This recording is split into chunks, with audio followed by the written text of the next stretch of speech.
Salam alaikum, Azzoul Filaoun. Bonsoir. Le mouvement étudiant possède une amplitude politique et sociale jamais égalée en ce 54e mardi de mobilisation. Les étudiants, accompagnés de nombreux citoyens, ont entamé contre le régime en place pour réclamer un changement radical du système politique en Algérie. Les étudiants algériens réoccupent le cœur de la bataille politique à la faveur de la révolution en cours. Ils font tomber chaque mardi tous les clichés qui faisaient d'eux une catégorie qui sait détourner des préoccupations de la société. Cette mobilisation estudiantine a déjà apporté des acquis politiques. L'université est revenue sur la scène politique. Elle a rétabli les solidarités sociales entre elle et la société. Le mouvement estudiantin a montré une extraordinaire maturité politique le 26 février 2019, en déclenchant la grève politique des cours durant 3 mois, qui lui a permis de rejoindre le mouvement populaire dans sa lutte pour le changement politique. Il faut souligner que ce mouvement étudiant apparu le 26 février 2019 ne vient pas du néant. Mais si le moribond système politique post-colonisation résiste au vent révolutionnaire qui balaye le pays depuis février 2019, on ne peut qu'être fier des acquis obtenus par la population.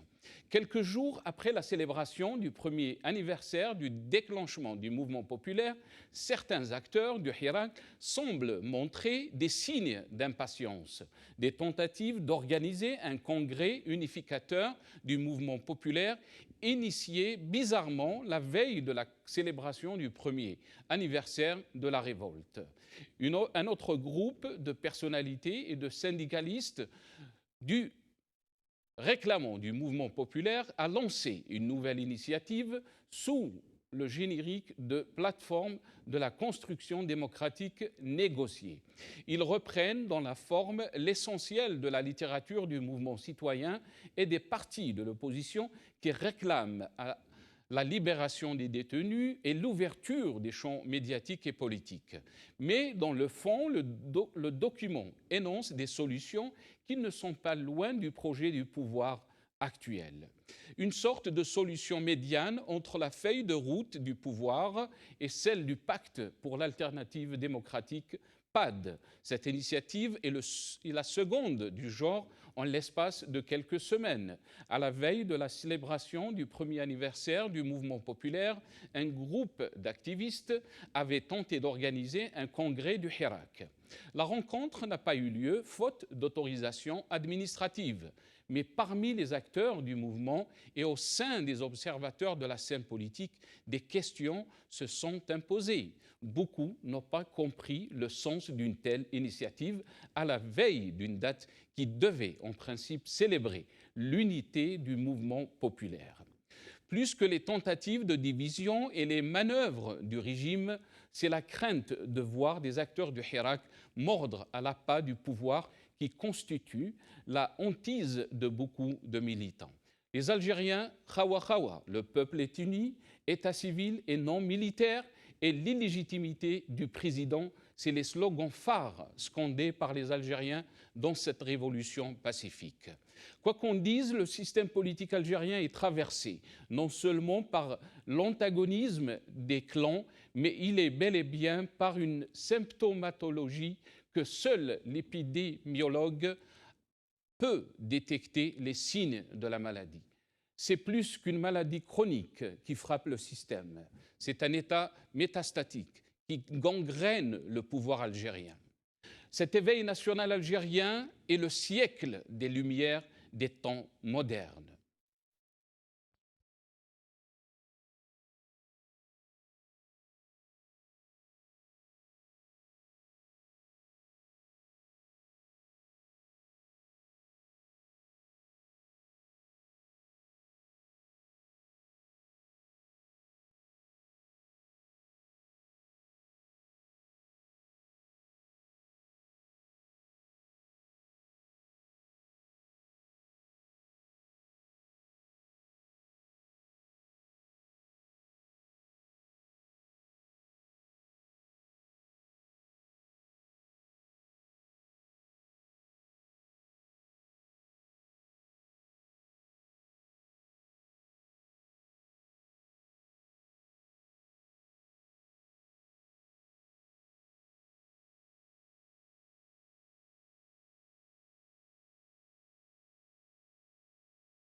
Algérie, division et diversion, ultime carte du régime. C'est le titre de notre émission ce soir. Et j'ai le plaisir d'avoir avec moi pour en parler donc dans cette émission M. Ali Aïdjoudi, président de l'ONG Riposte Internationale. Dali, bonsoir et merci d'avoir accepté notre invitation. Bonsoir, Zoul, à toutes et à tous.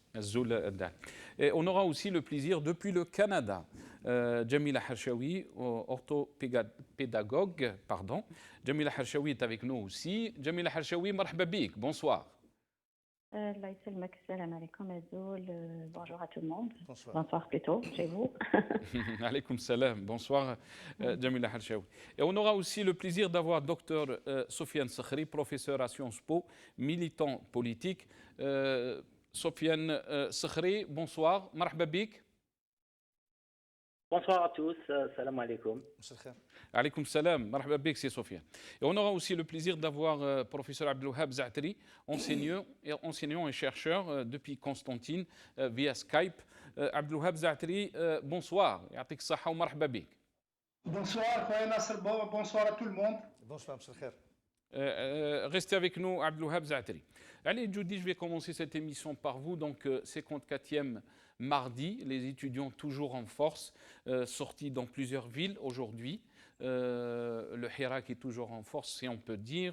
Qu'est-ce que vous en pensez? On a, je pense, quelques vidéos des marches d'aujourd'hui, mais je vous laisse répondre, après on essaiera de montrer ces vidéos. On ne peut que saluer la détermination de nos étudiants.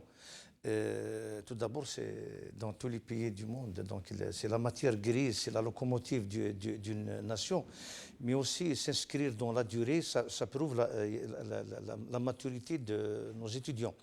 Même si ils n'ont pas respecté les directives du ministère de l'enseignement supérieur qui souhaite dépolitiser de nouveau nos universités et interdire la politique à l'université. La domestiquer de nouveau cette catégorie, c'est-à-dire qui est à l'avant-garde de cette révolution. Voilà, donc c'est vrai que l'espace universitaire n'est pas totalement, entièrement libéré. Donc il est souhaitable d'entendre qu'il y a des conférences, débats à Tlemcen, à Oran, à Annaba, et faire un forcing pour prouver que réellement les étudiants ils sont déterminés, mais aussi ils sont libérés. C'est vrai que le pouvoir a misé sur l'université, a misé sur les étudiants.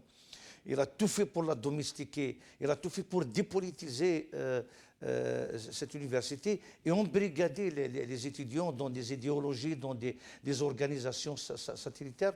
Mais rien n'empêche, les étudiants sont déterminés, ils ont prouvé encore leur patriotisme et leur maturité, que je salue. Très bien. Docteur Sofiane Sakhri, qu'est-ce que vous en pensez donc de cette révolution estudiantine? Beaucoup disent que c'est le fer de lance de cette révolution. Là, on parle d'une deuxième année. Ils ont terminé la deuxième année dans leur marche, toujours donc très déterminés à aller au bout de cette révolution. Qu'est-ce que vous en pensez, docteur Sakhri? Bon, certainement que les jeunes, c'est le dynamisme de ce mouvement populaire et de cette révolution. Et bon, les jeunes représentent une majorité, 75% de la population algérienne. Et les jeunes et les étudiants, c'est l'avenir de l'Algérie. Alors, à travers l'image des jeunes mardi, les étudiants, il y a un grand espoir pour l'avenir de l'Algérie. Je pense que les sorties des étudiants ont brisé les manœuvres du système qui a toujours fait à isoler l'université,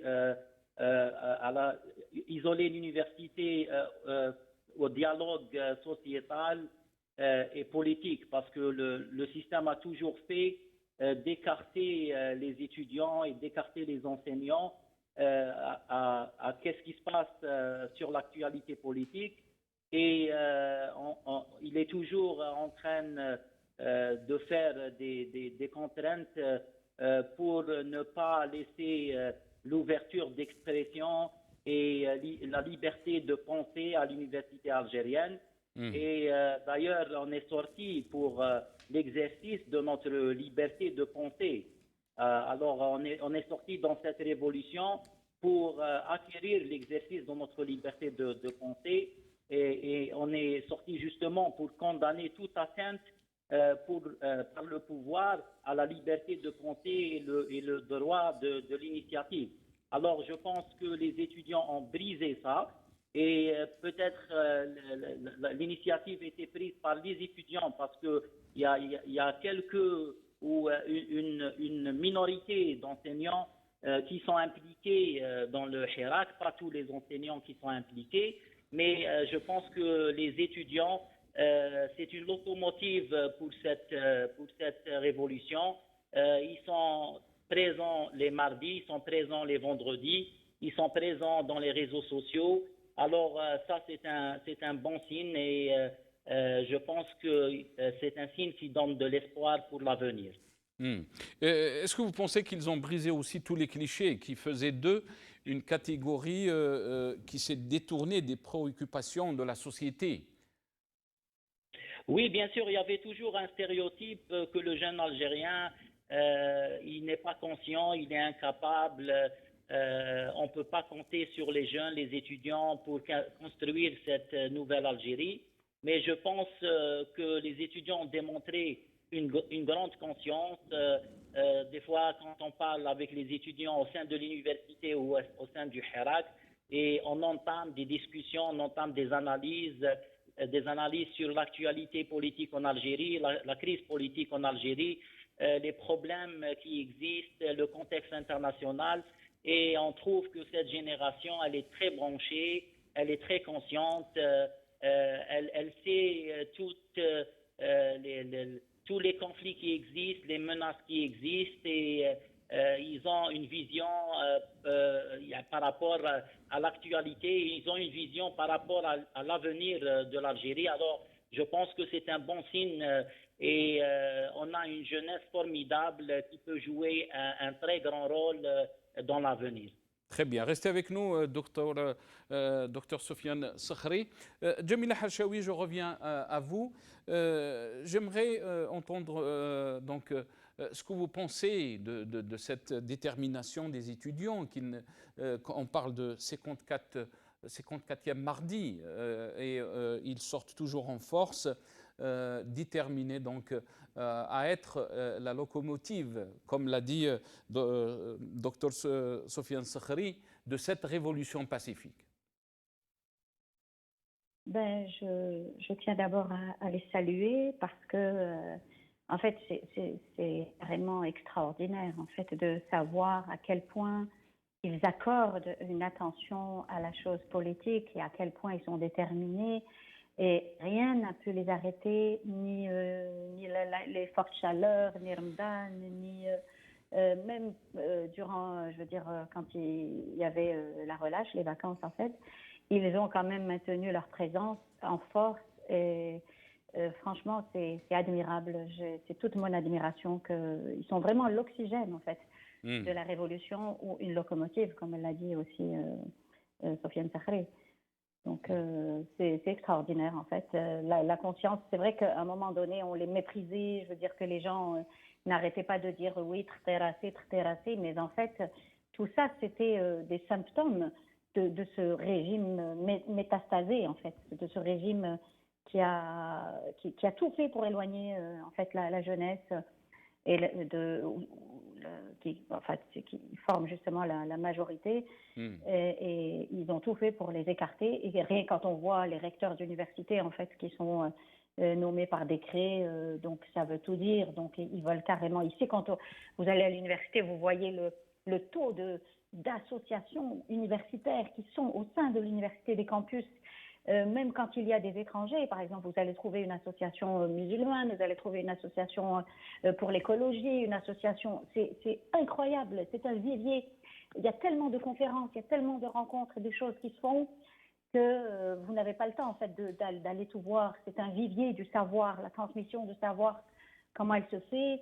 Et là, quand on voit l'état, je veux dire, piteux dans lequel se trouvent nos universités, c'est atroce, quoi. C'est affreux de voir qu'on est, je veux dire, par rapport au Nigeria ou par rapport au Sénégal. En fait, au Nigeria, ils sont à 200 millions d'habitants, 7 fois plus qu'en Algérie. Et puis on voit la place qu'ils occupent par rapport. Ils sont une référence ici au Canada, par exemple. Les universités, les échanges qu'ils font avec l'université au Nigeria, au Sénégal ou d'autres pays comme le Ghana. Nous, on n'existe pas, en fait. Je veux dire, l'Algérie, elle est aux abonnés absents. Très bien. Abdelouhab Zaatri, vous êtes avec nous depuis Constantine. Vous étiez enseignant et chercheur, Abdelouhab Zaatri. Vous êtes à la retraite, enseignant à l'université de Constantine. Bien sûr, on a entendu nos invités parler donc des étudiants. Mais si on revient un peu sur les déclarations de Monsieur le ministre de l'Enseignement supérieur et de la Recherche scientifique, Chemseddine Chitour, qui qualifie le niveau des enseignants de zéro, les enseignants universitaires. Qu'est-ce que vous avez à dire à de telles déclarations, M. Zaatri? En général, c'est un problème qui demande beaucoup de temps pour être analysé. Moi-même, j'avais écrit les années passées sur l'Ouatan et d'autres supports médiatiques beaucoup de critiques sur l'université algérienne. Et ma retraite est en partie motivée, comme l'avait dit un autre professeur, professeur Jabi, parce qu'il n'y a plus rien à faire à l'université. On a quitté. On peut travailler aujourd'hui avec des revues et des gens de l'extérieur, mais dans l'université algérienne, il n'y a pas grand-chose à faire parce qu'elle est fermée, elle est cloîtrée. On peut raconter de belles choses et se gargariser en disant que nos étudiants sont fabuleux. Peut-être, mais la vérité, quand vous allez donner un cours, personne n'a envie de suivre un cours.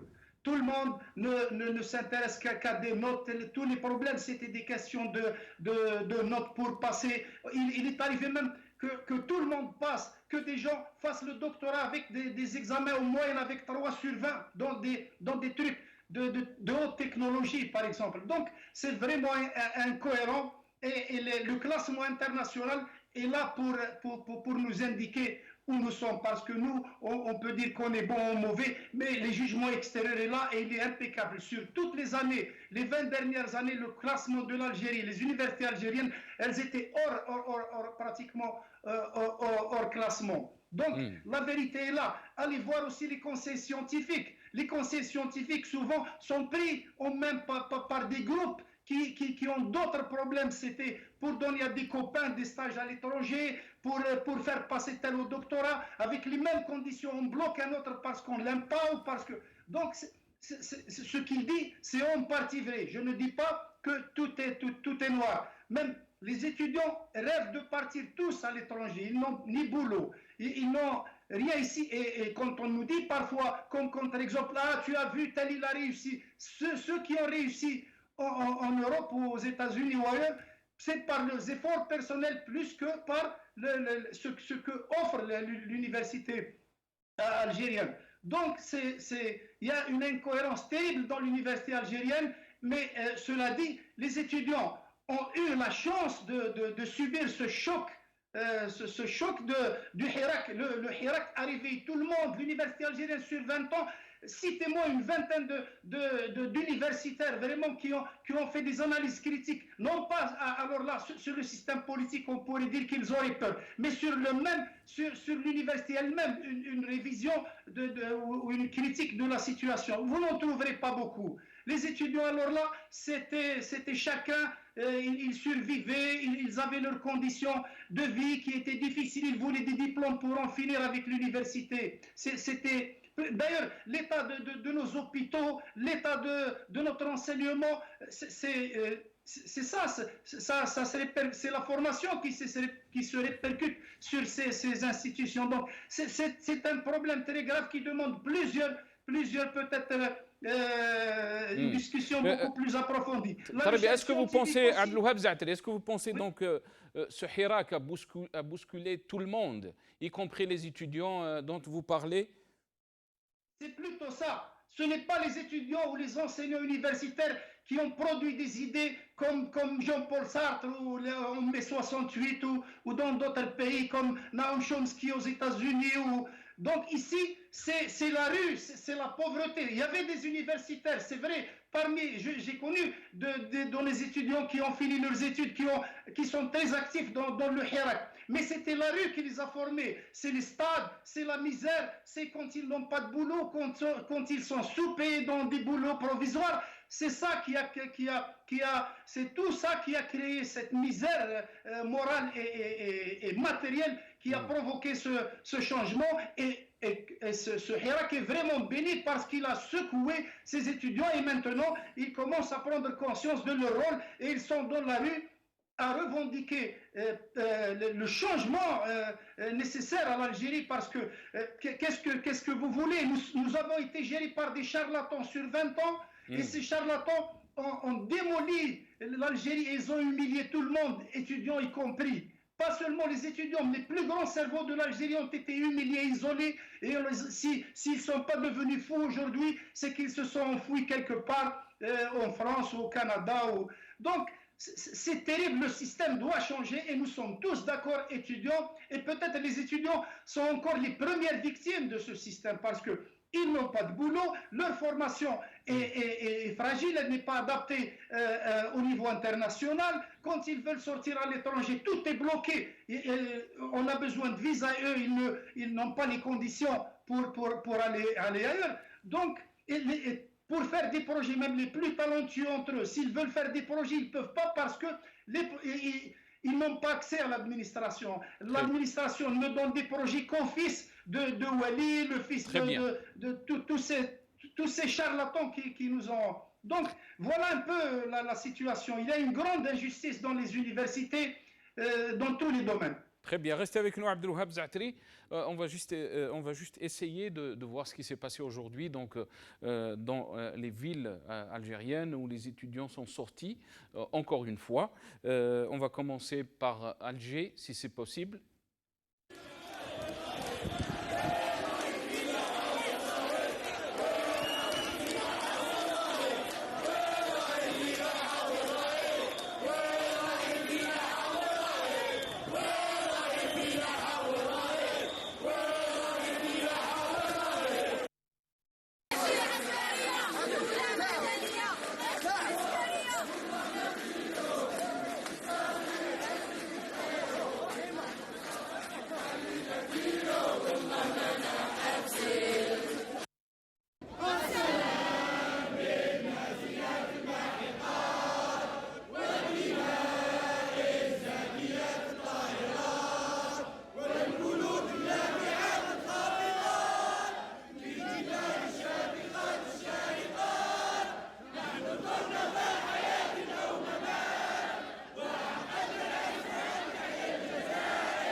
Ça va? Bien, très bien, ça va?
Donc ça c'était Alger, Tizi, Bouira, Djidj, El Annaba, Mostghana, Mstif, Constantine. Il y avait d'autres villes aussi, Skikda. Sofiane Sakhri, docteur Sofiane Sakhri, si je reviens à vous, yani, on est en train de voir, de vivre quand même une révolution pacifique qui ne veut pas céder, qui veut vraiment, qui est déterminé à aller jusqu'au bout de ses revendications, mais aussi de l'autre côté un pouvoir qui essaie de manœuvrer, qui essaie de gagner du temps, et on voit par-ci par-là des initiatives qui naissent. Qu'est-ce que vous en pensez par rapport donc à la réaction du pouvoir face à cette révolution? Certainement que le pouvoir veut rester et le pouvoir veut reproduire le même système. Alors, à travers la révolution populaire, les citoyens ont pu reprendre l'espace public, parce que l'espace public était toujours interdit aux Algériens. Alors, les citoyens ont envahi l'espace public, mais après une année de révolution populaire, certainement que le pouvoir, les aspirations du peuple n'ont pas été concrétisées. Le problème, c'est que cette révolution, les caractéristiques de cette révolution, c'est une révolution populaire et aussi c'est une révolution pacifique. Alors, on ne peut pas concrétiser le changement à travers la violence. Alors, on est tous d'accord qu'on ne peut pas utiliser la violence parce que la violence, c'est le domaine du pouvoir. Et si on utilise la violence, ça va aider le pouvoir à rester. Alors, si on penche et on continue dans la voie pacifique, qui est formidable et qui a donné de l'ampleur pour cette révolution, et qu'à travers ce pacifisme, le peuple algérien a changé les stéréotypes sur le peuple algérien, que c'est un peuple violent et c'est un peuple de terrorisme, ainsi de suite. Au contraire, le peuple algérien, à travers ce pacifisme, a démontré un grand civisme. Alors, si on continue avec ce pacifisme, alors il faut en parallèle préparer une feuille de route politique et faire l'union et s'entendre tous les hiérarchistes à l'intérieur du pays, à l'extérieur du pays, et s'entendre sur une feuille de route qui détermine une plateforme politique avec des mécanismes bien étudiés pour aller vers des négociations et pas un dialogue. Alors, ici, on constate que le pouvoir a imposé un processus électoral par la force. Une majorité du peuple était contre ce processus électoral, pas parce que le peuple est contre les élections, bien au contraire, mais pas des élections comme les élections du 12-12, qui ont abouti à un président désigné et pas un président élu. Très bien, mais docteur Sofiane Sakhri, même le pouvoir a dit qu'il fallait aller entamer un dialogue avec différents acteurs politiques, mais le peuple algérien sait très bien que le dialogue que propose ce régime est un dialogue monologue, c'est un dialogue qui le concerne lui-même, qui ne concerne pas le peuple algérien et ses revendications. Et c'est ça le souci. Est-ce que on n'entre pas dans le jeu de la division que concocte le régime? Écoutez, si on propose des initiatives politiques, premièrement, c'est d'exercer notre liberté de penser. Alors, on est sorti pour dénoncer les politiques du système qui embrouillent la liberté de penser des Algériens. Et on est sorti pour condamner les atteintes par le pouvoir à la liberté de penser.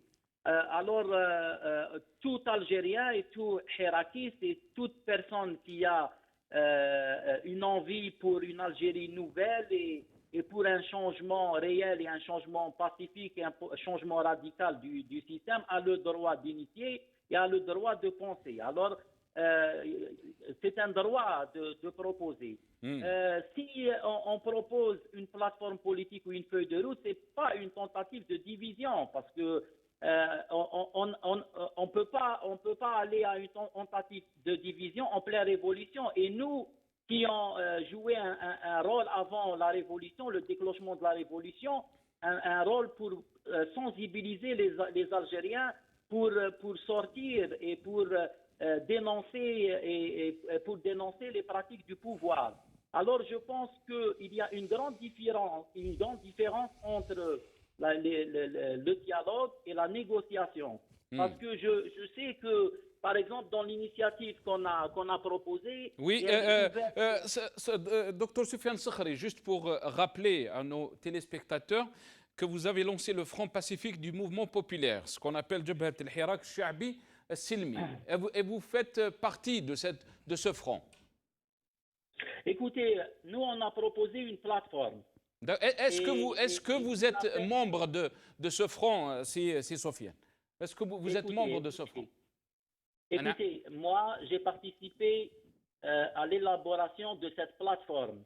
Si on a parlé de plateforme, on a appelé les Algériens et tous les Hirakistes pour éviter l'indivision parce que le pouvoir joue sur la carte de la division entre les Algériens.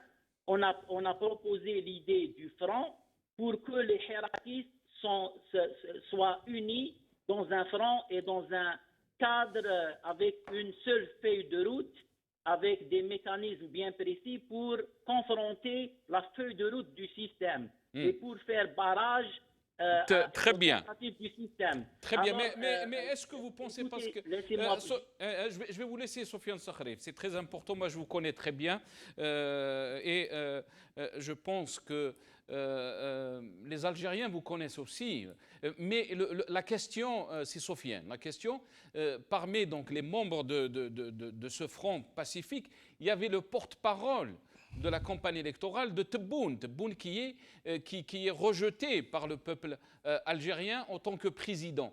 Est-ce que vous pensez qu'il n'y a pas de confusion là?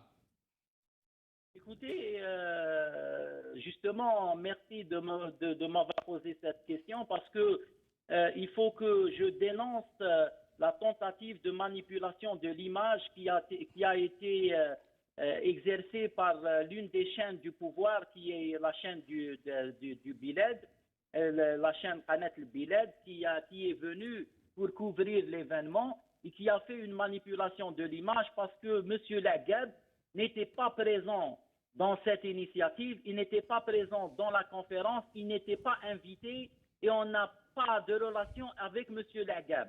C'est extraordinaire ça. Et ça, vous l'affirmez, Sofiane Sakhri? Je l'affirme, il n'était pas présent. Ils ont fait ça pour démolir et pour détruire cette initiative et pour toucher et atteindre ma personne, en tant que hirakiste et en tant que militant politique. Il y avait tout un plan de communication dans les réseaux sociaux avec des pages Facebookers du système qui m'ont attaqué personnellement pour discréditer mon militantisme et pour discréditer notre initiative parce que M. Lagab n'était pas présent. Alors ils ont joué sur une manipulation de l'image. M. Lagab, il y avait une image de M. Lagab dans une conférence de presse où il y avait un arrière-fond d'une céramique dans une conférence de presse sur l'amendement constitutionnel, une autre conférence de presse.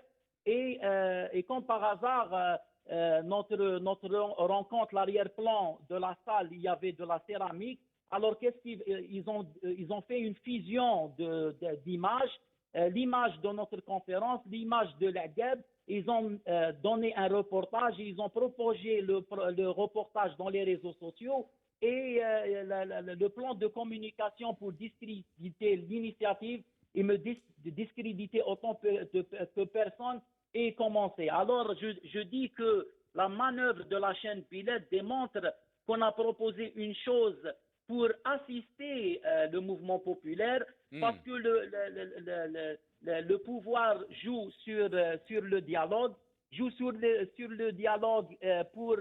on sait tous qu'il y avait des pratiques précédentes où le système a dilué le dialogue en tant que mécanisme de solution de crise politique parce qu'on invite des gens pour donner ou cautionner le pouvoir et donner de la légitimité au pouvoir et aussi pour créer la division entre les opposants et pour embrouiller toute manœuvre et toute volonté de changement. Alors nous, on a parlé de négociation avec le pouvoir et on a refusé dans la conférence, on a refusé de rencontrer, il y avait même des questions des journalistes, on a refusé, on a parlé, et c'était bien clair, de rencontrer Tebboune parce qu'on a dit que Tebboune c'est un président désigné et non élu et on a proposé une négociation pour concrétiser les aspirations et les demandes du peuple algérien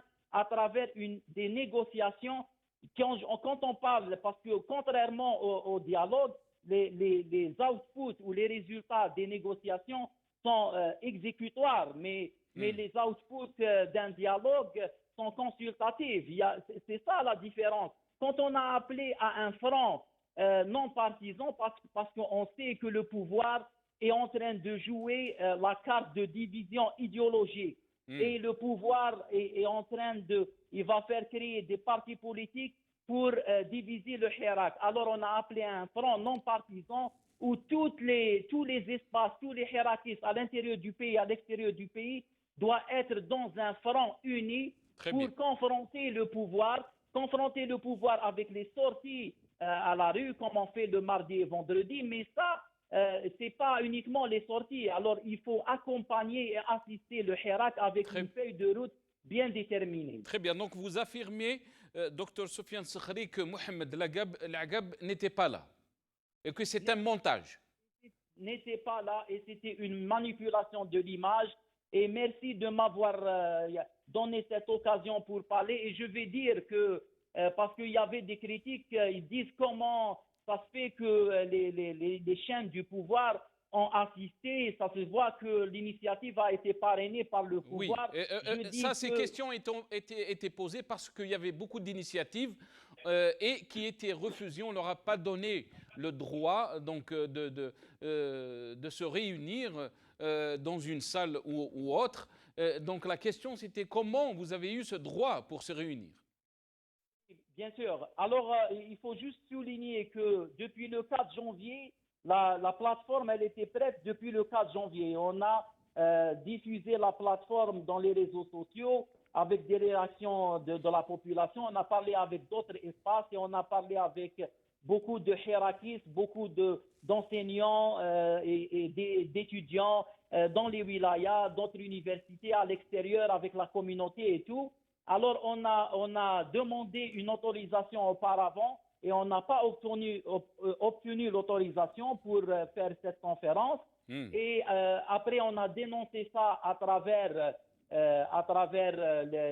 des vidéos sur les réseaux sociaux et après il y a de la presse écrite qui a écrit sur ça et je pense que la politique machiavélique et la stratégie machiavélique pour détruire notre initiative, le pouvoir a changé de stratégie et nous a donné, après le premier refus, le pouvoir nous a donné l'autorisation et on a fait la conférence. Mais le pouvoir a préparé une autre initiative. Qu'est-ce qu'il a fait?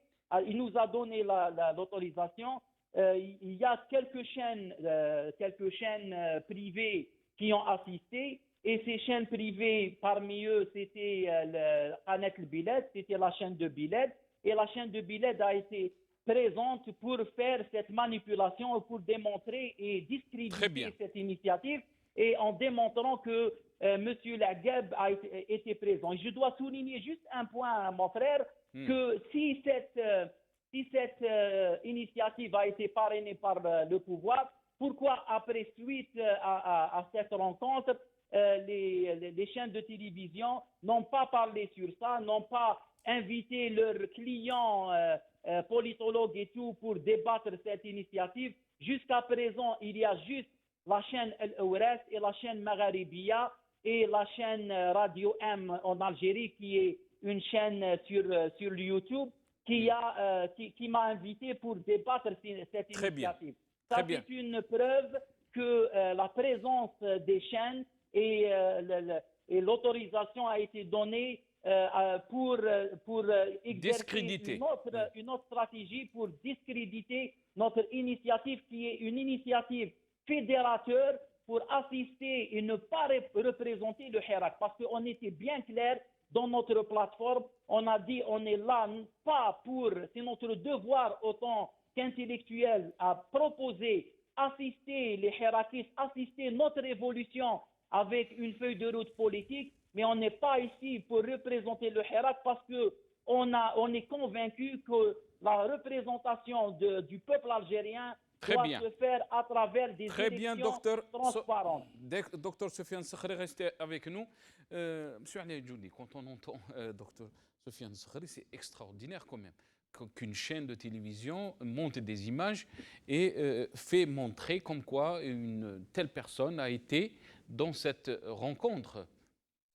C'est de bonne guerre. Quand on accepte de composer avec ce type de chaîne, moi, d'abord, toute personne et tous les Algériens ont le droit de prendre des initiatives. Sauf que quand on accepte des chaînes de télévision, je n'ai pas de qualificatif pour les... Voilà.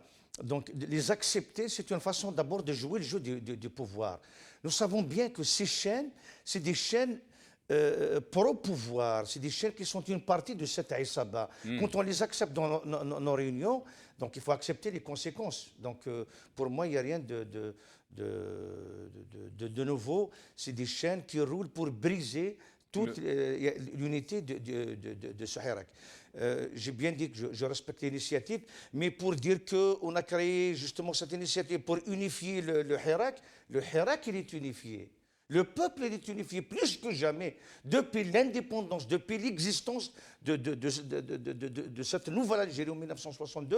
Le peuple n'a jamais été aussi uni qu'aujourd'hui. Donc on n'a pas à essayer de trouver des trucs.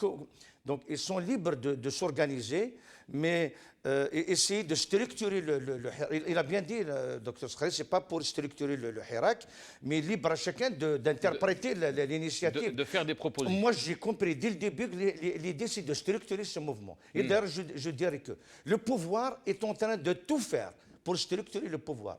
Des courants politiques à l'intérieur du pays comme à l'extérieur sont en train d'essayer de structurer ce Hirak. Toute tentative de structurer le Hirak est une tentative d'avortement de cette révolution. C'est la spécificité de ce Hirak, c'est son horizontalité. En dehors de ça, nous savons bien que nous avons une expérience. Le printemps noir de la Kabylie en 2001 est un échantillon. Nous savons bien que quand le peuple était dehors, donc il n'y avait pas de problème dans toute la région. Mais à partir de la seconde où on a structuré le mouvement, d'abord, le peuple est rentré chez lui parce qu'il a des représentants. Et le pouvoir n'attend que ça. Il préfère traiter individuellement avec un groupuscule que de traiter chaque vendredi et mardi, et maintenant même samedi, avec le peuple. Vous savez, on est en train de taxer, de pousser plutôt. On est en train de pousser cette révolution à la radicalité. Certains appellent à la désobéissance civile. Et certains appellent à une grève générale. Donc, ça, c'est la grande arnaque. Parce que l'expérience du fils en 1990 est encore là. À chaque fois un mouvement est radicalisé, c'est là où on donne l'occasion à ce pouvoir prédateur de casser cette dynamique. Nous avons le temps. Une année n'est qu'une goutte d'eau dans un océan. Une année dans l'histoire d'une nation, ils ont dilapidé, ils ont cassé notre Algérie. Donc, on ne doit pas se précipiter. entièrement d'accord avec Dr Skhari, il faut que des collectifs, je félicite, les collectifs s'organisent et se parlent et proposent des organisations professionnelles, il faut qu'ils s'organisent. Nous-mêmes, on est dans une ONG, mais on accompagne ce mouvement. Parce que le rôle de ces intellectuels, le rôle de ces organisations, justement, ce n'est pas d'agir le vendredi, ni aussi pour nous d'agir ici dimanche. Justement, c'est d'agir le lundi, entre lundi et jeudi soir. C'est ça le plus important, c'est de combler ce vide, organiser un débat, des conférences débats, des cafés littéraires, donc voilà, des émissions radiophoniques sur YouTube, mais donner l'impression qu'on est en train de s'organiser pour fédérer. On n'a pas besoin de nous fédérer, plus que jamais, on est fédérés, on est unis. Il y a une fusion entre toutes les couches du peuple. Donc je pense qu'il faut faire attention, même si c'est avec de bonnes intentions, le pouvoir... Je vais raconter une anecdote. Quand Farhat est allé à la chaîne de télévision algérienne en 1995 pour une déclaration. Et par la suite, comme si ce n'était pas en direct, ses propos ont été modifiés et manipulés. Et donc, il a crié, c'est-à-dire, on m'a manipulé. Qu'est-ce qu'on lui a dit, les camarades et les autres? Ben, vous assumez vos responsabilités. Vous avez accepté de composer avec, de passer dans la télévision de ces monstres. Donc, c'est de bonne guerre. Ils sont spécialisés dans l'arnaque, dans la manipulation. Eh ben, vous êtes tombé dans son piège, avec toute son expérience. Donc, c'est la même chose. Quand on passe dans ces chaînes, c'est pour qu'ils nous manipulent. Quand on est boycotté depuis des années, et tout d'un coup, ils arrivent avec leur caméra, d'abord, nous savons bien que ces chaînes, c'est des chaînes des oligarques, c'est des chaînes des gens proches du pouvoir, c'est des grandes entreprises de propagande du pouvoir. Et quand je vois, moi, je n'accepterai jamais de parler dans une chaîne de Nahar, ni de l'Hayat, ni d'autres chaînes. On voit même des journalistes, à titre d'exemple, Mourad Athmimoul et ses collègues qui sont testés en justice par leur direction pour complot avec des services étrangers, alors qu'ils sont des journalistes qui ont fait leur travail dans la clarté. Donc je pense qu'on doit se méfier de ces chaînes, parce que le rôle de ces chaînes, d'abord, c'est responsable, c'est des rabatteurs. Ils font le travail pour le pouvoir. Et ces chaînes, depuis le début, sont en train de tout faire pour casser le Hirak, pour diviser les différentes couches de notre société. Je pense qu'on doit faire attention. Et une année, moi, si c'était au mois de mars 2019, je dirais que le Dr Skhari a raison. Mais là, ça fait une année. Nous avons une expérience. Cette année, c'est l'équivalent d'une dizaine d'années de formation sur les tables d'école. Très bien. Jamila Harshawi, je reviens avec vous avec la même question, si on peut dire. Qu'est-ce que vous en pensez donc de ces initiatives qu'on voit un peu là ou de l'autre côté? Certes qu'il y a des volontés qui sont peut-être de bonne volonté, mais il y a aussi, on connaît le régime, qu'il faut faire attention, comme le dit Ali Djoudi ici dans le plateau, qu'il y a division, qu'il y a diversion, et essayer de casser cette unité de cette révolution. Jamila Harshawi. En fait, j'aimerais juste faire un petit, disons, une petite correction, si on veut. Je sais très bien ce que veut dire M. Djoudi lorsqu'il parle d'unifier, lorsqu'il dit fédérer, on utilise tous ces mots-là, je sais pourquoi. C'est-à-dire qu'il le dit dans le bon sens, dans le sens où il y a une base commune sur laquelle on devrait tous être d'accord, qui est le SMIC, un minimum commun. Mais il y a des gens, en fait, qui ont peur de ces mots-là, comme unifié, uniforme. C'est-à-dire que, en fait, ça renvoie un petit peu, j'ai l'impression, dans l'inconscient collectif, vers le parti unique, vers tout ce qui est uniforme, unique, semblable, homogène. Moi, je pense qu'il faut plus utiliser les mots comme... Parce qu'on est hétérogène, hein, le Hirak, il est hétérogène, il n'est pas homogène, en fait. C'est-à-dire que c'est plus, comment dire... se projeter, disons, vers un idéal commun, mais on est hétérogène. C'est-à-dire, c'est ça qu'il faut plus utiliser, parce qu'il y a beaucoup de gens qui croient que les uns vont se fusionner l'un dans l'autre et je ne sais pas quoi.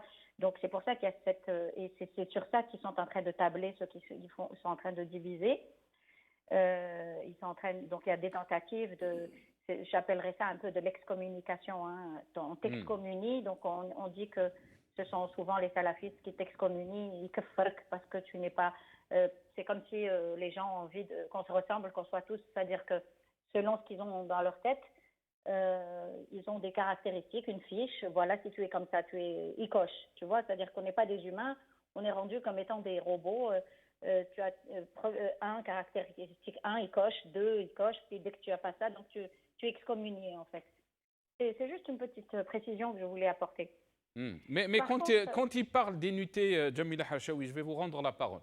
Quand on parle d'unité, les Algériens parlent d'unité, c'est beaucoup plus pour cibler, si on peut dire, que le vrai problème dont vit notre pays, bien sûr qu'il est politique, mais aussi ce régime, et qu'il singularise donc ce problème par ce régime, et que son combat, il est pour la construction d'un État de droit.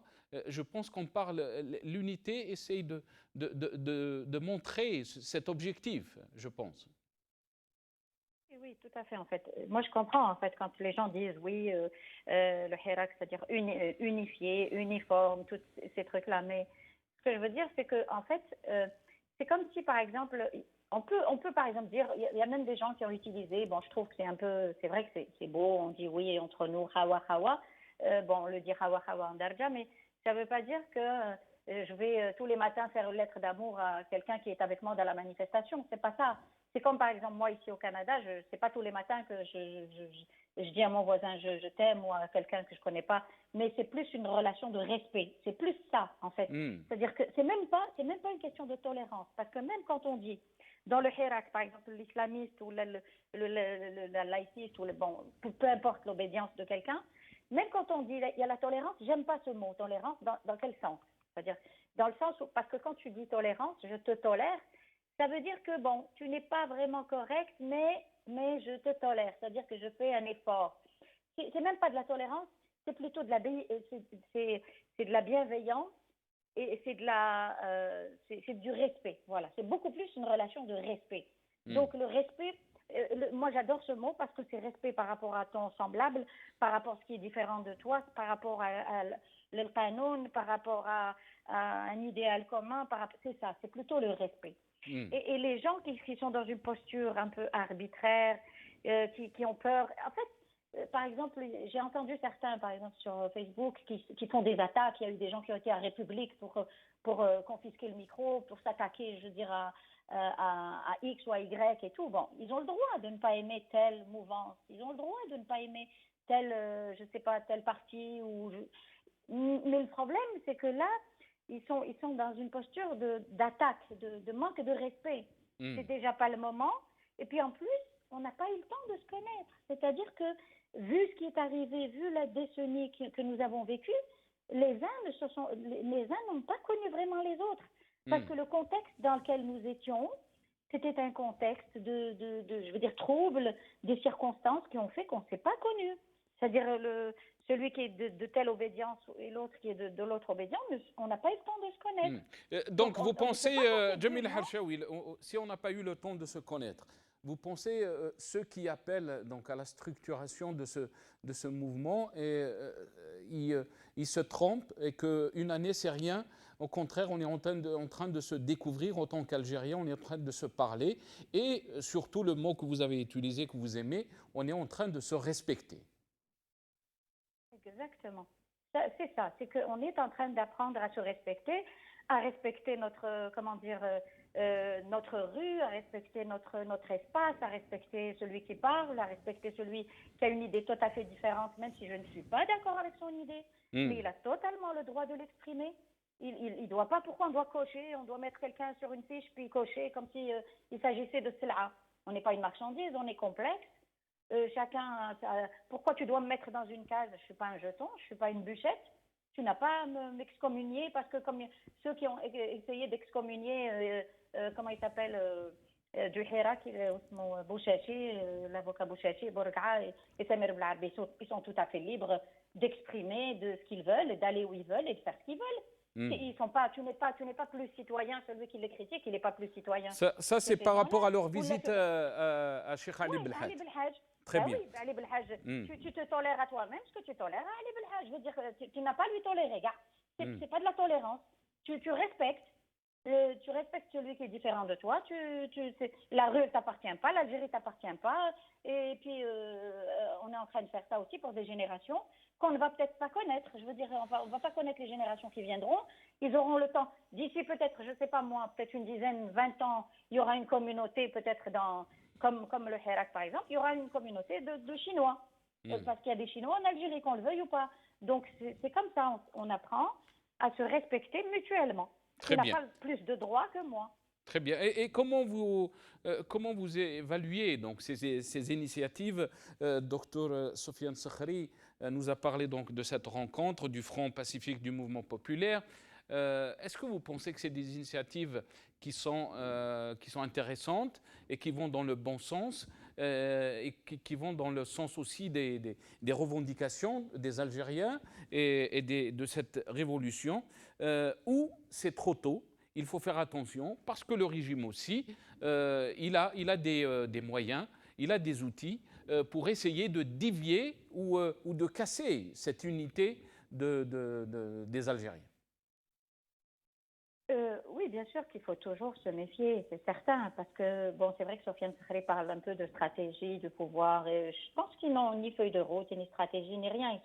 Ils ont toujours été dans l'improvisation, ils ont toujours été c'est vrai que dans le machiavélisme, si je peux, oui, peut-être, parce que le pouvoir, c'est c'est-à-dire que c'est une pieuvre, en fait, qui a des tentacules. Qui n'a d'ailleurs pas d'idéologie. Pourquoi ils n'ont pas d'idéologie? C'est parce que c'est voulu, parce que ils veulent être un caméléon, c'est-à-dire c'est selon le contexte, selon les circonstances, ils épousent, ils activent, ils mettent en action la tentacule qu'il faut selon le moment, selon les circonstances, selon la tendance du peuple, et donc ils se masquent, ils ont des différents masques qu'ils portent à chaque fois, à chaque contexte, donc ils ont envie de se déguiser, d'être du jour au lendemain islamistes, ils le sont, qu'après avec un autre, ils deviennent laïcs ou laïcistes, bon, comme on veut, donc toujours pour diviser, toujours dans une vision de division. Et donc c'est vrai qu'il faut faire attention parce que la seule chose qu'ils maîtrisent, c'est surtout la violence, donc ils vont probablement, bien sûr, essayer de tout faire pour jouer ces divisions-là, pour aller vers la violence, pour aller vers le terrain qu'ils maîtrisent, en fait. Parce que j'appellerais même pas ça de la politique de leur part, tout comme je n'appellerais pas les partis politiques comme étant des opposants. Pour moi, ce ne sont pas des opposants, ce sont des opportunistes, tout simplement parce que dans une dictature militaire en plus, il y a des résistants d'un côté et il y a des opportunistes de l'autre côté. Donc, c'est ni de la politique, ni ils sont dans la fuite en avant. Puis, quand je vais revenir un peu à M. Shamsuddin Chitour, lorsqu'il parle, il dit les universités, oui, ils sont zéro. Lui, justement, qui était à l'école polytechnique, il y a il paraît que toute une partie du matériel de la polytechnique qui n'a pas été utilisé pendant je ne sais pas combien d'années. Soi-disant, qu'ils ont eu peur qu'il y ait une fabrication d'armes ou je ne sais pas trop quoi par des islamistes. Bref. Lui qui dit ça, par exemple, hein, il dit que l'université, elle est zéro. Hein? Lui qui cautionne un pouvoir pareil, qui est rentier, qui a mené cette université au zéro, parce qu'il a produit ce zéro-là. C'est le pouvoir qu'il a lui-même légitimé, non? Donc je ne comprends pas, moi. Ils sont dans la figuration. Ils sont dans des constats, alors c'est ça le plus grand constat que le peuple a fait, c'est pour arriver jusqu'à dire ils sont dans le rôle de l'aspirateur, ils sont là pour être les gardiens, pour les pilleurs, voilà, pour participer à Damakan. Très bien, restez avec nous, Jamila Harshawi. Abdelwahab Zaatari, comment vous voyez cette question donc d'initiative? Est-ce que vous pensez que c'est une très bonne chose? Vous la saluez, qu'il y ait ce genre d'initiative, rencontre entre les Algériens, des idées qui émanent, ou vous pensez qu'il faut faire attention parce que le régime aussi, il ne lui reste pas beaucoup de cartes, beaucoup le disent qu'il est en crise, une vraie crise de légitimité, crise de personnes. Il est toujours dans la division, la diversion, et qu'il faut faire attention à cette révolution. Absolument, en fait, tout se rejoint. Et le problème fondamental, c'est que le Hirak, après une année de protestation dans les rues, il vient de constater réellement que ce pouvoir ne veut absolument pas changer. Il n'a pas changé et il n'a pas l'intention de changer. Voilà le problème fondamental. Il n'a même pas l'intention de changer dans le futur.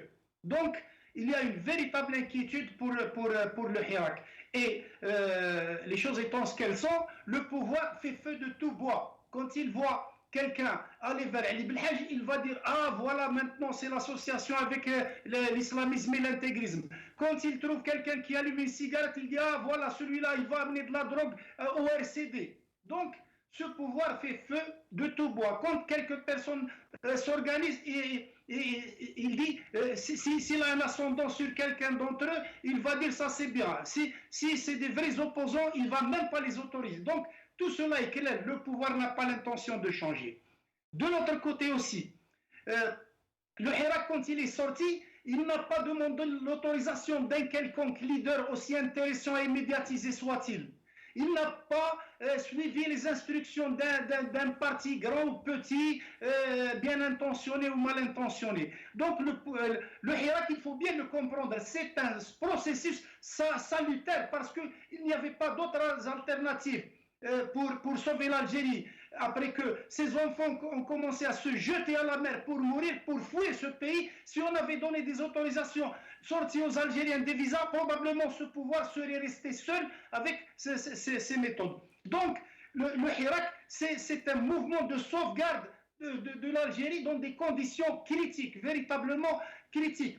Et donc, le leadership, les partis qui ont l'intention, le partisan maintenant, il y a le hirakiste qui est plus ou moins neutre et qui veut refonder une société algérienne basée sur l'égalité des chances, sur la démocratie, et il y a le partisan qui peut être aussi comme le hirakiste, mais qui aurait aussi peut-être tendance à favoriser son parti pour se positionner dans le pouvoir prochainement. Donc là est le problème fondamental. Essentiellement, le Hirak n'a pas l'intention d'encourager les opportunistes et les aventuristes et les lobbies de toutes sortes en connexion surtout avec le pouvoir. Mais, cela dit, à mon avis, il faut encourager toutes les initiatives, les regroupements, mais qu'elles ne prétendent pas représenter le pouvoir. Si elles proposent des idées, des plans de travail et tout ça, qu'elles soient les bienvenues. Cela est clair. Maintenant, le Hirak, il a besoin de représentativité. C'est faux de dire que s'il présente des têtes, on va les bouffer, on va les acheter. Non, le Hirak, s'il n'a pas présenté à ce jeu, à mon avis, c'est parce qu'il est jeune. C'est une création nouvelle et il n'a pas confiance dans les partis parce qu'il a vu que la plupart, 90% des partis, ce sont des partis contrôlés par les services de sécurité qui sont manipulés. Et donc, il n'a plus confiance. On a vu il y a pas longtemps un général tout à fait inconnu sur la scène politique, il est venu, général Khdir, on peut le citer, je n'ai rien contre lui, je ne le connais pas. Et du coup, certaines personnes qui étaient déjà des leaders politiques, soi-disant, ont couru attirés comme par gravitation vers lui. Donc, et puis lui, il est en prison et ils se sont volatilisés. Donc, il y a l'opportunisme, et le Hirak n'a pas l'intention de favoriser de nouveau des figures qui vont profiter et reconstituer ou reproduire le système. C'est une création jeune, ça prendra du temps, mais D'abord, maintenant, il est déjà organisé horizontalement. Maintenant, pour les représentants, il est en train de rechercher peut-être des techniques de représentativité qui ne seront pas nécessairement des leaders qui vont par la suite devenir des chefs ou des... Donc, il y a de nouvelles formes peut-être de représentativité à construire, mais cela prendra un certain temps. Pour moi, je trouve que c'est normal. Très bien. Restez avec nous, Abdelwahab Zaatri. Docteur Sofiane Sakhri, je reviens à vous. Après donc cette rencontre, là où vous avez participé, le Front Pacifique du Mouvement Populaire, comment vous voyez les choses après donc cette manipulation? Est-ce que vous pouvez faire confiance aussi à ce régime qui n'a pas du tout l'intention de changer, ni de céder au peuple ou aux revendications du peuple algérien? Écoutez, je dois préciser encore une autre fois que la plateforme est intitulée,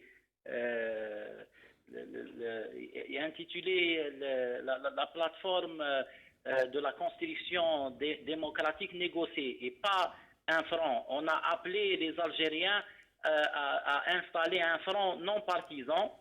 Alors c'était parmi les points de la plateforme, le front, parmi d'autres points. C'était pas le titre de la plateforme. Une autre chose que je dois préciser pour éclaircir un point, je ne suis pas membre d'un parti politique.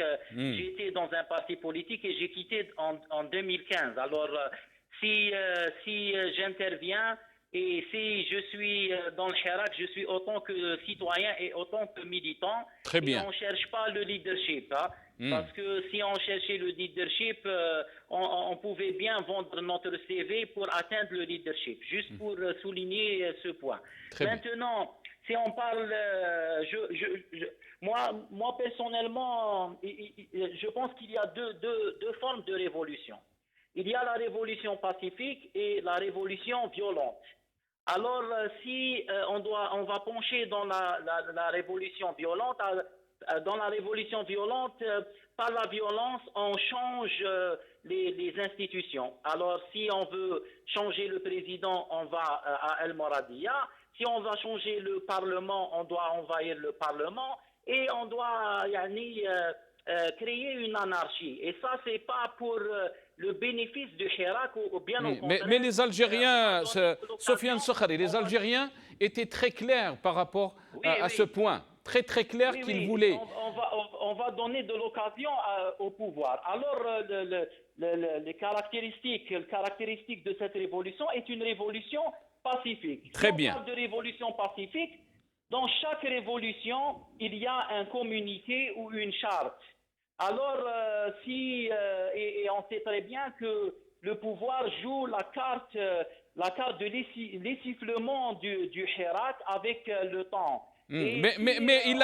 Sakhri, ça, il l'a essayé. On l'a vu essayer, bien sûr, dans le passé. Mais quand Zaatri dit que c'est une révolution jeune, qu'il faut la laisser mûrir. C'est une révolution jeune. Écoutez, juste un point. Alors, les sorties du mardi et vendredi, c'est un outil de pression sur le pouvoir. C'est un outil de pression, mais ça ne suffit pas. Il faut accompagner ça avec une feuille de route politique, parce que dans chaque révolution, il nous faut une feuille de route, il nous faut une charte. Et peut-être, si on parle d'union des Algériens, je partage l'idée de la dame qui intervient du Canada. C'est vrai qu'il y a plusieurs approches politiques dans le Hirak, mais pour l'instant, on est dans une révolution, en pleine révolution. Il faut avoir une feuille de route qu'on partage tous.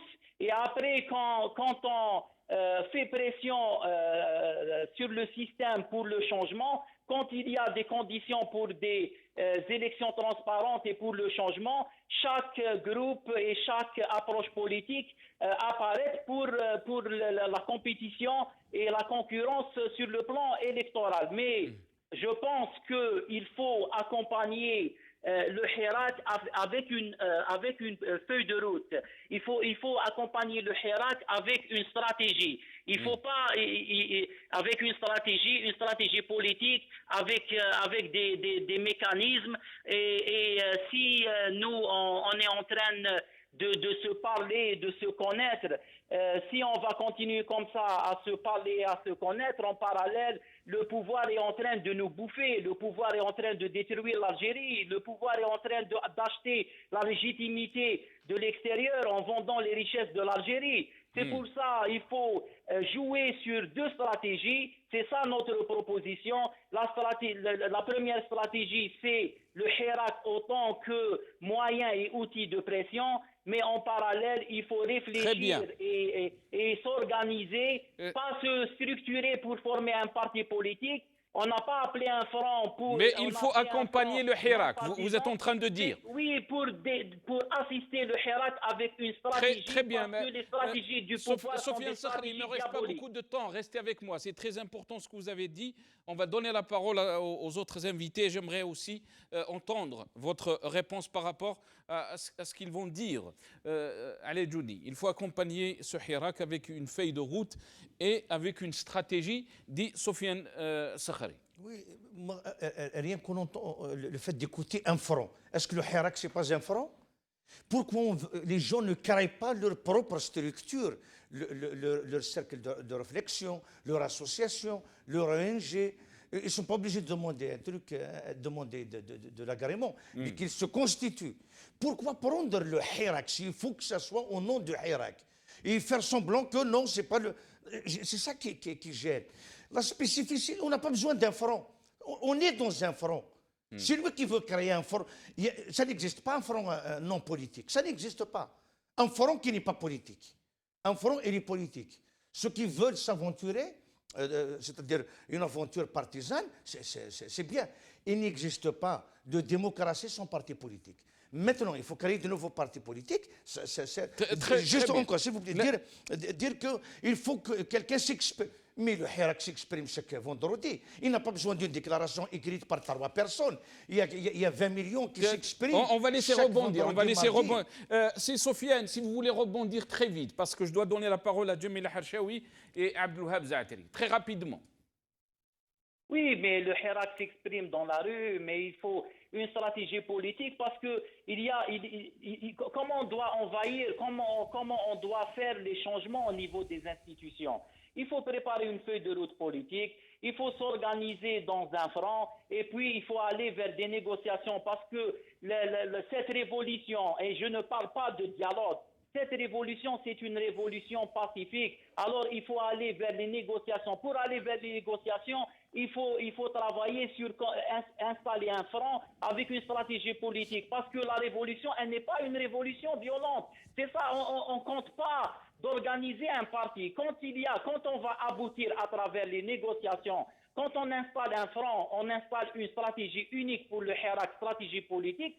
Quand les conditions se réunissent pour un travail politique naturel, toutes les parties vont organiser ou tous les très bien, restez avec nous. Organiser des partis politiques. Juste un mot. Très rapidement. Oui, juste dire qu'il faut négocier. Négocier avec qui? Est-ce que le pouvoir a accepté de négocier? Justement, c'est là où on est en train de mettre la charrue devant le problème. Il faut que d'abord qu'il y ait cette pression. Il faut que le pouvoir accepte d'abord le principe et à partir de là, le Hirak va se mettre au diapason de la nouvelle donne. Mais aujourd'hui, le pouvoir rejette tout. C'est pour ça que le Hirak doit continuer, ne veut pas rentrer dans des diversions qui vont lui faire perdre du temps et provoquer une division. Très bien. Jamila Harshawi, qu'est-ce que vous en pensez?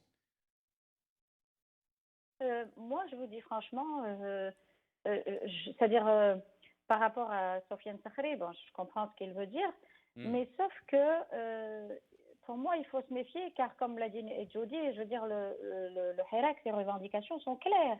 Il n'y a pas plus transparent que le Hirak, c'est-à-dire que la balle est dans le camp du régime. Si on avait vu, par exemple, une petite volonté, ne serait-ce que la libération des médias, là, à la limite, il y aurait eu une constitution d'un franc. Là, il n'y aurait pas eu de problème parce qu'il y a une manifestation qui est venue de la part du pouvoir, une ouverture, ne serait-ce que médiatique. Là, il n'y aurait pas eu de problème. Mais ce qui me dérange, c'est que là, on risque même de donner un peu l'occasion, justement, à ce régime de s'infiltrer, je veux dire, de détourner le Hirak en sa faveur, parce que parmi ceux qu'on appelle entre guillemets opposition, hein, les opportunistes, je veux dire que eux-mêmes vont faire le travail de sape. Ce sera eux les premiers qui vont, je veux dire, qui vont essayer de tout faire. Déjà, il y a eu des tentatives. Je veux dire, il y a des gens, je ne vais pas les nommer, vous les connaissez très bien, qui paternalisent un peu, qui disent que c'est eux qui ont appelé au Hirak, c'est eux qui ont appelé à ce que les gens sortent dans la rue, etc. Donc, s'il y avait eu une petite, ne serait-ce un petit geste de la part du pouvoir, comme l'ouverture médiatique, là, oui, je veux dire, on aurait plus confiance, les gens auraient plus confiance. Mais faire les choses comme ça, c'est-à-dire, moi, je me méfierais. Très bien, très bien. Voilà. Très bien. يعطيك الصحة جميلة حرشاوي. Abdelwahab Zaatri, à vous la parole. Qu'est-ce que vous en pensez? Abdelwahab Zaatri. Maintenant, il faut accompagner, il faut les proposer au Hirak, c'est tout. Sinon, je crois que le Hirak a besoin d'enrichissement, d'idées nouvelles, d'initiatives de toutes sortes. Maintenant, en parlant d'initiatives, je voulais attirer l'attention sur une lettre qui me semble importante, qui a été envoyée par un activiste en Europe, Saleh Hajjat, au président français, demandant à stopper l'avantage qu'ont la nomenclature et leur famille de se soigner à nos frais en Europe et de laisser les Algériens se crever ici avec une médecine qui est vraiment, qui n'est pas à la hauteur. Très bien. Si j'ai encore... Vous voulez rajouter quelque chose, Abdelwahab Zaatri, très rapidement, si vous avez terminé. Abdelwahab Zaatri, si Sofiane Sakhri, yani, Jamila Harshawi dit qu'il n'y a aucune volonté de ce régime d'aller vers le changement ou d'écouter le peuple algérien. Je pense que si on démarre de cette logique, on ne sort pas. On ne sort même pas parce qu'il n'y a pas une volonté. Alors c'est nous qui devons pousser le pouvoir à avoir cette volonté. C'est nous qu'on doit pousser le pouvoir à faire des concessions. Et on pousse le pouvoir à faire des concessions à travers deux stratégies. La rue, c'est juste un outil de pression. On ne peut pas négocier avec le pouvoir dans la rue. Il faut s'organiser, il faut créer un front, il faut préparer une feuille de route. C'est ça, qu'est-ce qu'il faut faire. Parce que si on commence à réfléchir que le pouvoir veut rester, alors on rentre chez soi parce que le pouvoir va rester. Écoutez, si on ne s'organise pas sur le plan politique et on ne booste pas les sorties des citoyens avec une stratégie politique, le pouvoir va continuer son chemin, il va faire l'amendement constitutionnel et le contrat social sans la contribution du peuple algérien et sans les aspirations du hirakisme, et il va faire les élections législatives, et il va faire les élections locales, et il va rester d'autres décennies, et les citoyens et le peuple ne voient pas ces revendications concrétisées sur le terrain. Alors, par rapport à ça, il faut faire confiance entre les Algériens, entre les hirakistes, et on doit réfléchir ensemble. Quand on a appelé, parce que le titre de la plateforme, c'était pas le front, on a appelé dans les points, dans les revendications, on a appelé à s'organiser dans un front et pas un front partisan. On parle pas, on n'a pas l'intention à travers ce front-là d'instaurer ou d'installer un parti ou d'exploiter le Hirak. On veut juste à travers ce front que tous les gens, comme les intervenants qui sont dans le plateau, qui s'organisent politiquement avec une seule stratégie. يعطيك صحة سي دكتور سفيان صخري. On me dit que Abdelwahab Zaatri, on va donner la parole à Abdelwahab Zaatri, 30 secondes, parce qu'il l'a demandé. تفضل سي Abdelwahab. Non, on est d'accord avec Sakhri. Moi, quand je parle de partisans, ça ne le concerne pas lui directement. Je parle de ça de façon générale. Beaucoup de partis politiques, beaucoup de gens, beaucoup de personnes veulent jouer un rôle. Et ils sont les bienvenus. Ce que je dis, c'est qu'il faut qu'ils laissent tomber leur casquette partisane. S'ils ont une casquette partisane, jusqu'au jour où nous aurons à réaliser un peu, un tant soit peu, la démocratie, l'égalité des chances, et par la suite, ils pourront reprendre leur casquette et dans des élections démocratiques, ils pourront bien sûr défendre leur parti. C'est tout ce que je voulais dire. Maintenant, il faut qu'on reste tous unis pour le changement, parce que justement, nous sommes tous d'accord que ce système ne veut absolument pas changer. Il renforce sa structure et son organisation, et le Hirak, je pense, il est aussi à la hauteur pour répondre à ces défis, et il est en train de s'adapter dynamiquement de façon très très intelligente. Merci. Monsieur Ali Djoudi. Oui, en tout cas, le fait de dire oui, si le pouvoir ne va pas répondre, ça fait une année, c'est un discours de désespoir. Le pouvoir il est encerclé par son peuple. Il est discrédité aux yeux de l'opinion nationale et internationale. Donc, ce n'est pas la peine d'être en embuscade derrière le Hirak pour négocier ou pour proposer des idées. On peut proposer des idées à ce Hirak, mais pas au pouvoir, pas en essayant de doubler le Hirak, ou soi-disant être l'intellectuel, parce que ce Hirak, il est pauvre d'idées, il n'est pas riche de propositions. Ça ne sert à rien de proposer. Ahmed a proposé en 2001 un mémorandum. Est-ce qu'il a été écouté? Depuis Exton, ce Hirak propose des idées. Est-ce que le pouvoir il a écouté ce Hirak? Depuis le mois de juin, le peuple crie libère. Est-ce qu'il a libéré les détenus? Alors à quoi sert de perdre du temps? Oui, on peut faire un travail de réflexion, mais pas pour le proposer à ce pouvoir et remplacer ce Hirak en embuscade, mais plutôt proposer à ce Hirak, essayer d'investir ce Hirak, essayer de jeter des nouvelles idées. Autre chose, ça sera de la récupération, et quel que soit les intentions, ça ne peut être que de la récupération et de la manipulation. Merci. Ali Djoudi, merci beaucoup d'être avec nous, président de l'ONG Riposte Internationale. Merci à Jamila Hachaoui, orthopédagogue, qui était avec nous depuis le Canada. Merci à Dr Sofiane Sakhri, professeur à Sciences Po, militant politique. Et merci à professeur Abdelouhab Zaateri, enseignant-chercheur, qui était avec nous depuis Constantine. Ya'tikoum Saha, je vous remercie beaucoup. Jamil Din sera avec vous demain.